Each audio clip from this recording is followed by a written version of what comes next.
Hello students, let us see how digital pins work with analog values, which is PWMs. So let's come back to our digital pins on the Arduino Uno. As you can see, some of the pins have a PWM function. So here I am going to explain what is PWM in just a moment. So you can recognize them with till the need a number for the pin on Arduino. You know, out of 14 digital pins, 6 of them can be used as output pins with a PWM. So they are pins number 3, 5, 6, 9, 10 and 11. Now, what is a PWM? PWM means pulse with modulation. That's quite a complicated name, but you will see it's quite easy to understand when you use a digital pin with a binary state.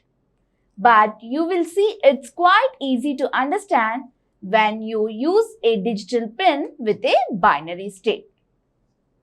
Either the voltage is high, which means phi all the time are low, which means 0 volt all the time with the PWM.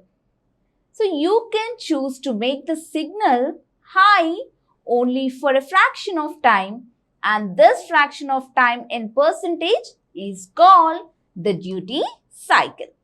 So here we have 3 examples. First, we have a duty cycle of 0%. This means that the signal will be high 0% of the time. Thus, the signal is always low.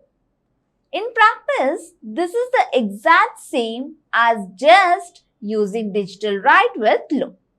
If we look at the third example on the bottom here, we have a duty cycle of 100%. That means that signal will be high 100% of the time. Thus, the signal is always high. In practice, this is the exact same as just using digital write with height. And now, the interesting part, if you look at the example in the middle, you can see we have a duty cycle of 25%. This means that the signal will be high 25% of the time and low 75% of the time. In practice, for example, when you go on an LED using the PWM of a digital pin, well, if you see 25% of the duty cycle, it's very similar as if instead of supplying 5 volts to the pin, you just supplied 1.25 volt, which corresponds to 25% of 5 volts. Thus, you can expect the LED to be both on that with a lower intensity. To make it simple, just think about the duty cycle of the PWM as a percentage of the total voltage.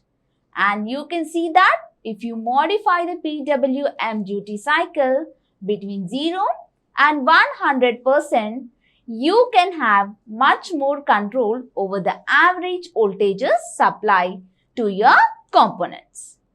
Now, on the Arduino, the percentage will be represented by an integer number between 0 and 255. 0 is of course 0% and 255 is 100%. If you want to apply a 25% duty cycle for the PWM, when you will then need to give 25% of 255, which is about 64.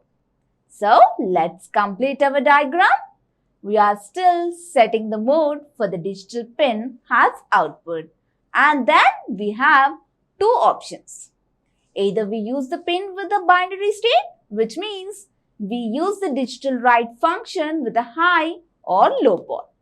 And this only applies to pins with a PWM in March we can set an analog value using the analog write function, which we are going to see in the next lesson, and provide a value between 0 and 255, which corresponds to the percentage of the duty cycle. Okay?